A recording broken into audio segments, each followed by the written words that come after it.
21 de abril, amigos, bienvenidos al Comercio TV. Hoy hay mucha y variada información para compartir junto a ustedes.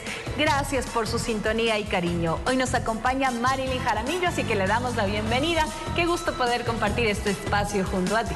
Hola, Sofi, amigos televidentes, muy buenos días. Gracias por permitirnos ingresar a cada uno de sus hogares. En la ciudad capital hay un tráfico terrible, como todos los días. Por favor, conduzca con precaución. Y no se olvide que el pico y placa hoy aplica para los vehículos cuyas placas finalizan en 9 y 0. Abrigarse también, a poner energía al día. También hay que felicitar a la selección ecuatoriana de fútbol sub-17, Marilyn. Ayer una importantísima y destacada participación, así que un aplauso caluroso. Gracias por dejar en alto a nuestro país y traernos alegría que tanto lo necesita. ¿Usted vio partido? Claro que sí. Bueno, yo me lo perdí, pero sin embargo hay que resaltar el gran talento y el gran entusiasmo que tiene la selección. Así es. Iniciamos entonces con el desarrollo informativo, con esta buena energía. Dentro del proceso de juicio político al presidente Guillermo Lasso, compareció el Contralor General del Estado, Carlos Riofrío. Él explicó que el análisis del contrato entregado a Flopec no contenía indicios de responsabilidad penal. Todo informe de examen especial que establezca indicios de responsabilidad civil necesariamente trae como consecuencia un informe con indicios de responsabilidad penal. No necesariamente. Por eso es el análisis que se hace a través de la unidad de patrocinio. Fueron las palabras del Contralor General del Estado durante las preguntas realizadas por la defensa del presidente Guillermo Lasso. Y en efecto explicó que dicho estudio resolvió que tales indicios no existieron. En el análisis de los hechos que realiza patrocinio y el equipo de auditoría determinen que no existen hechos que amerite el establecimiento de un informe de indicios de responsabilidad penal. En tal razón añadió que sí constaron responsabilidades, pero administrativas y civiles, y no solamente por los 6.1 millones de dólares. ¿Tiene usted alguna constancia o evidencia de que este documento hubiera sido notificado a la Presidencia de la República para conocimiento del Presidente de la República? No, la Contraloría no tiene establecido como procedimiento emitir los informes aprobados a la Presidencia de la República, sino únicamente a las máximas autoridades de las entidades de lo que se auditó. Dicho informe se notificó el 5 de noviembre de 2021, por lo que se indagó si pudo ser conocido por el presidente de la República. ¿A qué periodo concretamente alcanza los resultados de ese examen especial? El examen especial corresponde al periodo de enero a diciembre del 2020. De esta manera dejó sentado el Contralor el cómo y por qué de los detalles del informe del examen especial al contrato de Flopec. En este día de comparecencias también participó el Director Nacional de Auditoría de Transporte y Vialidad Portuaria y Aeroportuaria. Informó Javier Rosero. En los últimos años, Ecuador se ha convertido en uno de los países más endeudados del mundo con organismos financieros internacionales. El crédito con el Fondo Monetario Internacional, por ejemplo, ascendería a más de 8.000 millones de dólares. En la siguiente nota le contamos los detalles. Esta semana se conoció que tras el último desembolso, Ecuador está dentro de los países que más dinero le deben al Fondo Monetario Internacional. Los créditos adquiridos superarían los 8.200 millones de dólares. Ecuador puede parecer o puede figurar como el país o el cuarto país que más debe al Fondo Monetario Internacional. Sin embargo, hay que entender que el Fondo Monetario Internacional en el Ecuador ha sido una de las únicas, casi únicas, poquísimas fuentes de financiamiento que ha tenido el país en los últimos, diría yo, en los últimos 4 o 5 años. El monto de endeudamiento genera posiciones divididas entre economistas, quienes se debaten entre la utilidad de los créditos y la capacidad crediticia del Estado. Ventajosamente, la tasa de interés del fondo es mucho más bajo de lo que nos prestaba en otras ocasiones los mercados financieros internacionales. Deberle dinero a cualquier acreedor es un problema para el deudor, porque obviamente eso resta los recursos que tiene el país para poder invertir y para poder tener liquidez. En lo que sí coinciden es que la inestabilidad política que atraviesa el país podría poner en riesgo los futuros créditos internacionales.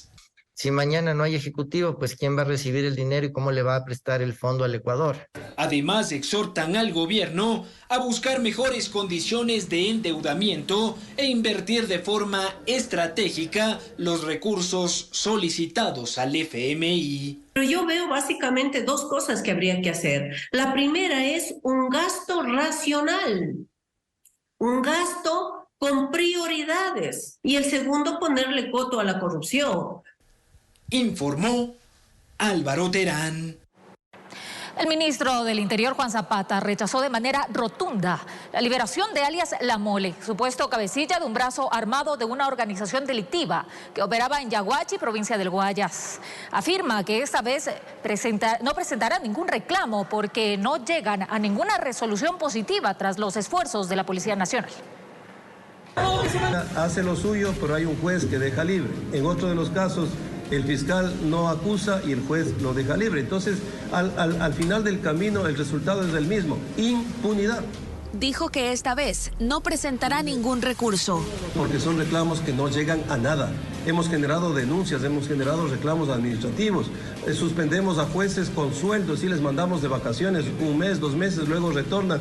Pero recordemos que también hubo disparos contra elementos de la Policía Nacional por parte de los acusados en el operativo. Si sobre eso se formularían cargos, todavía no se sabe. Dentro de este mismo proceso, de acuerdo a las investigaciones que realice Fiscalía, también puede vincular a otras personas más. Además, la policía aprehendió a otro presunto líder de una banda que opera en Esmeraldas. Se trata de alias El Gato, vinculado a tenencia de armas, municiones, muertes violentas y a explosiones. Ya tenía una orden de prisión. El pedido para que esa persona que participa y es parte de esta organización criminal sea judicializado como corresponde. La liberación de alias La Mole se produce un día después de que un juez le otorgara medidas sustitutivas a otro cabecilla, alias Elvi. Informó Adriana Peralta.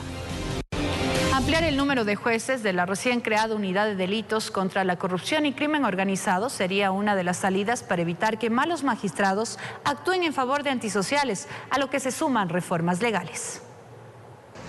En poco tiempo quizás nos falten los dedos de la mano para contar supuestas irregularidades de jueces que, abusando de recursos legales, fallan a favor de antisociales, a pesar de haber sido encontrados con las manos en la masa.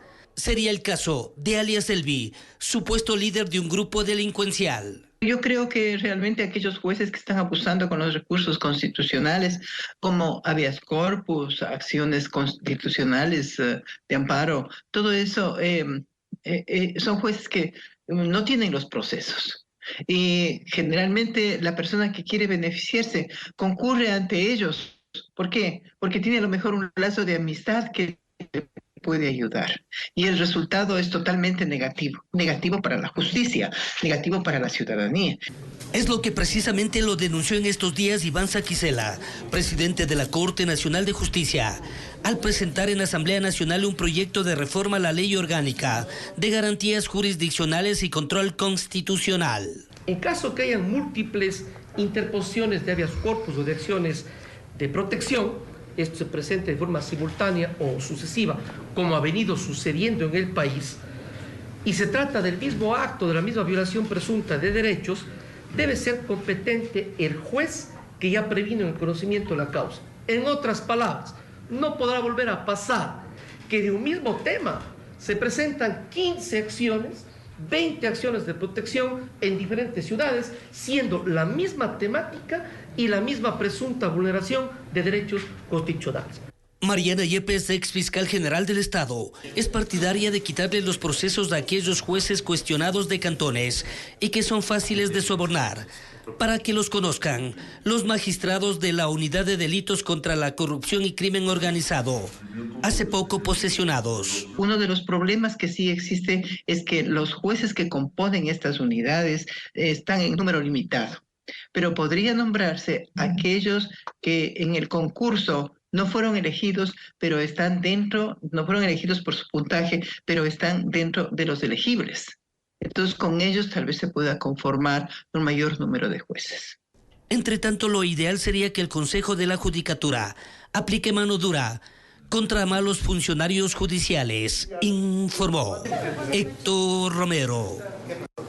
Según los exportadores de camarón, banano y cacao, en lo que va del año, 400 colaboradores han sido heridos por delincuentes y sus pérdidas superan los $2 millones. Exigen que el Ejecutivo fortalezca los patrullajes, la Asamblea endurezca las penas y la Judicatura destituya a los jueces que liberan a los cabecillas de las bandas. Agotados de permanecer en un estado de indefensión, los sectores productivos exigen que las garantías sean tangibles. En el Golfo de Guayaquil identificaron 4 puntos calientes que los controles no logran enfriar. La cobertura es parcial y luego de varias semanas la fuerza pública se retira y los hechos delictivos continúan. 400 personas las heridas y 14 muertos, con un perjuicio económico que supera los $2 millones en pérdidas. Al Ejecutivo le exigen el fortalecimiento de los patrullajes policiales y de la Armada. Exportadores bananeros también han entregado información sustancial. Lo que nosotros estamos pidiendo el día de hoy son acciones y es a todos los niveles del Estado. El exportador busca colaborar con los productores, poner nuevos centros de acopio, y esto no es posible porque cada vez piden vacunas. Al Parlamento, la creación de normas que protejan a las víctimas y no a los victimarios. A la Judicatura, que dejen la tibieza con los jueces, que liberan a peligrosos delincuentes. Concentrada únicamente pensando en derrocar al gobierno y no atendiendo al principal clamor. Pero ya rebasamos el nivel de la paciencia de la ciudadanía ecuatoriana como para esperar suspensiones temporales. Deben haber suspensiones definitivas. Están de acuerdo con el porte de armas, pero piden que el Ejecutivo autorice a las empresas de seguridad para la adquisición de armas largas. Además, revisen el tema de importaciones de armas, porque de nada nos vale si en el país no hay armas seguras para poder portar, porque lo que hay es un armamento viejo y caduco. Y esperan que esta pelea no sea estéril antes de que sea más tarde. Con cámara de Javier García, informó Jorge Escobar. La posibilidad de que las Fuerzas Armadas salgan a enfrentar directamente el crimen organizado dependerá de lo que en estos días resuelva el Consejo de Seguridad Pública y del Estado COSEPE. Se busca declarar a grupos delincuenciales como terroristas. Cada vez suena con más fuerza la posibilidad de que el presidente Guillermo Lasso exhorte al Consejo de Seguridad Pública y del Estado COSEPE declarar a grupos delincuenciales como terroristas, como estrategia para enfrentar la ola de inseguridad que vive el país. Con esto las Fuerzas Armadas ya no estarían relegadas a segundo plano. Fuerzas Armadas y Policía van a tener que actuar. Y van a tener que actuar con el derecho y con la Constitución y de la ley. No quiere decir que Fuerzas Armadas van a comenzar a salir a disparar sin son ni ton. ¿Qué significa entonces? Que significa que ya se van a hacer operaciones militares para ya no solo apoyarle a la Policía Nacional, sino utilizar inteligencia para hacer operaciones militares contra estos delincuentes. A la radiografía efectuada por Wagner Bravo, general en servicio pasivo del Ejército Ecuatoriano, se suma Paco Moncayo, ex jefe del Comando Conjunto de las Fuerzas Armadas y ex candidato presidencial. Es un tema complejo, complicado, que requiere atención de todas las funciones del Estado, principalmente de la legislatura. No se puede la legislatura lavar las manos. Porque se necesita reformas. Porque se reforman, si no se reforman las leyes, está amarrado el Ejecutivo las manos, las Fuerzas Armadas están amarradas las manos, la policía está amarrada las manos.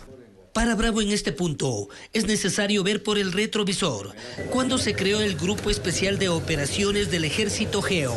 Recordemos que en la década del 80 nosotros hicimos operaciones de defensa interna, lo llamamos en esa época.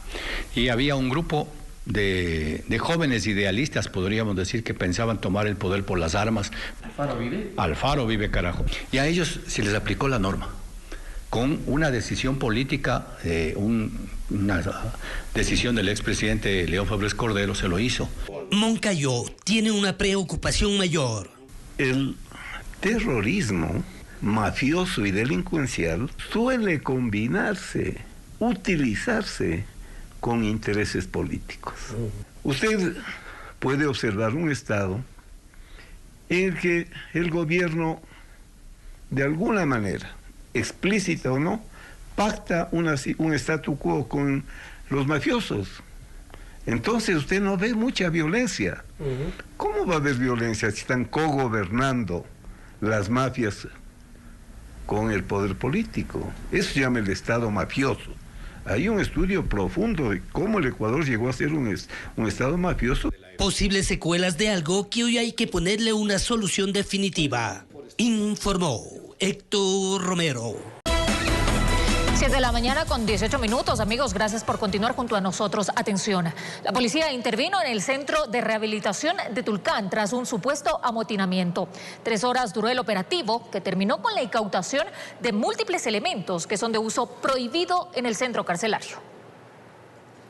Más de un centenar de policías ingresaron al Centro de Rehabilitación Social de Tulcán esta mañana ante la alerta de un supuesto amotinamiento en el pabellón de mujeres. Después de 3 horas de intervención, los uniformados lograron controlar reanudándose todas las actividades. Mientras policía formulaba la intervención al interior, de manera externa, personal militar acordonó el área, brindando seguridad a la ciudadanía tulcaneña. Aparentemente es un amotinamiento que se encuentra en el pabellón de mujeres. La policía con sus unidades especializadas son las que están realizando el control interno de este pabellón y la seguridad externa por parte de Fuerzas Armadas. También hemos tomado la decisión de que las visitas programadas para el pabellón de varones, que no tiene nada que ver con este incidente el día de hoy, se desarrollen con toda normalidad. Todo esto con el fin de que la calma y la tranquilidad también esté en la totalidad del centro. Se ejecutó la requisa correspondiente a cada una de las internas y los sitios destinados para su permanencia, logrando encontrar un sinnúmero de celulares, dinero en efectivo, licor artesanal, cuerdas y más elementos que son prohibidos la utilización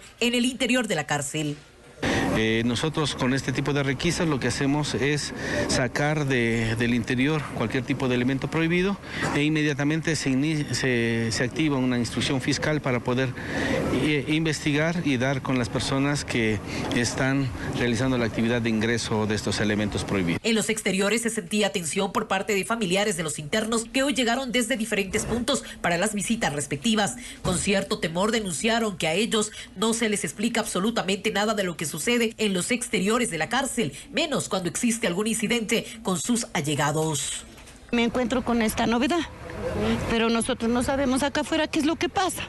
Esta incertidumbre de que nuestros seres queridos están adentro. La inseguridad que existe es lo peor que hay aquí en estas cárceles. Dando gracias a Dios, aquí en Tulcán no es muy agresiva. Con cámaras de José Cedeño desde Tulcán, informa Miriam Enríquez. Una pareja fue detenida por el presunto delito de extorsión bajo la modalidad de vacunas. Según la información policial, tras amenazar, solicitaban a los locales comerciales $50 semanales. Para sembrar el miedo y terror se hacían pasar como miembros de un grupo delictivo organizado, o quién sabe, si pertenecen. Los sospechosos se caracterizaban por ser bravos, llegaban a nombre del comandante. El monto mínimo que exigían a los negocios asentados en la zona de Tumbaco, $50 semanales. Personas en las cuales se identificaron como miembros de la organización Latin Kings empezaron a extorsionar a locales comerciales. Tenemos información, de acuerdo a las entrevistas desplegadas, que ciertas personas ya realizaron ciertos pagos. Respondiendo al clamor de las personas amenazadas y luego de seguir los movimientos de los presuntos vacunadores, agentes de la Policía Judicial les ubicaron en el sector de Calderón cuando circulaban en este auto con reporte de robo. El mes de abril del presente año. La última tiene antecedentes delictivos, desde tenencia de armas de fuego, denuncias por robo y hoy por hoy esta extorsión. Los vacunadores no pasaban recaudando, exigían depósitos. Lo sorprendente que la cuenta era de su pareja, es decir, ambos estarían inmersos en la actividad delictiva. Se aprovechan de las circunstancias que viven en el país, adoptan la situación de ser parte de algún grupo delictual organizado. Frente al incremento de este delito, la policía pone al servicio de la comunidad el número 1-800 de extorsión más fácil, 1-800-33-54-86, línea confidencial donde puede denunciar a los vacunadores. Reservamos su identidad por precautelar su bienestar y de toda su familia. Evite caer en las garras de estas mafias, no entregue dinero. Si lo hizo una vez, seguramente lo tendrá que hacer 2, 3 y las veces que ellos exijan. La policía impulsa la campaña. Alto a la extorsión, no pagues, denuncia. Aquí no se les obliga ni se les pide sus identificaciones reales. En Quito informó Iván Casamen. Una institución artesanal de la ciudad de Cuenca recibió un sobre que contenía una carta en la que se le solicitaba dinero. Los presuntos extorsionadores amenazaron con quemar la entidad si no entregaban lo solicitado. Un taxista fue involucrado en la entrega del sobre. En un confuso hecho, un taxista de la ciudad de Cuenca entregó un sobre a funcionarios de una academia en cuyo interior se encontró una carta extorsiva. Toma una carrera de un individuo que se identifica como un policía que estaba vestido de civil. Le solicita al conductor que haga la entrega de una encomienda, de un sobre que estaba absolutamente cerrado. Le entregó esta encomienda, era un sobre, y bueno, pues procedió a retirarse. Los propietarios de la academia, ubicada en la ciudad de Cuenca, al leer el texto donde se le exigía el pago de $1,000, llamaron de inmediato a la policía. Tras revisar las cámaras, se logró identificar a quien entregó el sobre. La policía detuvo al presunto implicado. Nuestro compañero es interceptado por la Policía Nacional ante la denuncia de quien recibió esta encomienda. Tras la detención del taxista, los hechos fueron esclarecidos. Las cámaras del vehículo demostraron que el conductor fue contratado para entregar el sobre. Se evidenció claramente que este individuo fue quien fomentó la entrega de este paquete y que nuestro compañero y por supuesto el gremio no está involucrado en ninguno de estos casos. Luego de esta comprobación, el conductor fue puesto en libertad. El presidente de la Federación de Taxistas de la SUAY pidió a sus agremiados tomar todas las precauciones para evitar que estos hechos se repitan. Se aseguren de que lo que están trasladando pues efectivamente es una encomienda correcta. Desde la ciudad de Cuenca informó Francisco Ramírez. Amigos, y ahora les contamos que un sicariato lastimosamente se registró en Babahoyo. Veamos el reportaje. En medio de una fuerte lluvia, Josué Mayorga fue asesinado con varios disparos que le impactaron el tórax y la cabeza, quedando tendido al ingreso de un centro de diversión ubicado en la avenida Universitaria de Babahoyo, provincia de Los Ríos. Como ustedes pueden ver, estamos verificando todo el perímetro, lo que es cámaras, la cámara del 911, cámaras de los domicilios aledaños. Estamos haciendo un barrido por todo el perímetro. Estamos trabajando un equipo aquí y otro equipo ya se desplazó a otro punto. Llamó la atención de los ciudadanos que esta muerte haya ocurrido a pocos metros de la unidad de policía comunitaria que se encuentra apenas cruzando la calle. Un barrio que es tranquilo y de repente los disparos es algo penoso, algo triste. La policía dice que han identificado a los posibles autores materiales de esta muerte ejecutada al estilo sicariato, mientras que del ahora occiso se conoce que el 20 de enero pasado fue el sobreviviente de un atentado al interior de su casa, donde murieron 2 personas y una menor de 4 años resultó herida. No le puedo dar muchos detalles, pero sí, efectivamente hubo un hecho anterior en el cual él sobrevivió a ese evento. El cuerpo de Josué Mayorga fue llevado hasta la morgue de Babahoyo, mientras que la policía realizó varios allanamientos para dar con los responsables de este nuevo crimen en las calles de la capital riocense, informó Martín Soto. Un falso agente del FBI de nacionalidad colombiana fue detenido por la Policía Nacional. En su poder se encontró un dron de gran tamaño, el cual era operado para el seguimiento de droga abandonada en el mar, con lo cual contaminaban embarcaciones que llevaban su carga hacia destinos internacionales. Se trata de un vehículo aéreo no tripulado, conocido también como dron. Pese a sus características y alta tecnología, estaba en manos de grupos narcodelictivos. Mediante lanchas salían con los bultos de la droga, pero una vez que se sentían descubiertos, arrojaban los paquetes en alta mar. Les agregaban un dispositivo GPS. De esa manera, luego utilizaban el aparato volador para localizar la sustancia y recuperarla. Su operador es un ciudadano de origen colombiano quien llegó vía aérea hasta la ciudad de Guayaquil el pasado 9 de abril. Aseguraba tener nacionalidad norteamericana y panameña, aunque eso era falso. Además, también se hacía pasar como agente activo del FBI. Incluso portaba una placa. Placa metálica muy bien elaborada que también fue identificada y que luego de nuestras coordinaciones internacionales se identificó que era una identificación falsa. He conversado con la directora del FBI para Ecuador y Colombia. Ellos están muy interesados y agradecen el trabajo de la Policía Nacional en este importante caso que afectaba la imagen de una institución tan importante como es el FBI. Su captura se produjo en el sector de Bella Vista mientras circulaba en su vehículo. Iba en compañía de su conviviente. Ella también fue detenida. Inmediatamente procedieron al allanamiento de su domicilio ubicado en la comuna de Zapotal, en la provincia de Santa Elena. Allí encontraron una casa equipada con antenas satelitales y varios aparatos tecnológicos que estaban al servicio de las agrupaciones narcodelictivas. Es así que tenemos una pistola Glock calibre 9 milímetros, una pistola semiautomática Zoraki, 175 cartuchos de fogueo, 49 cartuchos de 9 milímetros, radios satelitales marca Baufin, teléfonos satelitales, auriculares, antenas satelitales.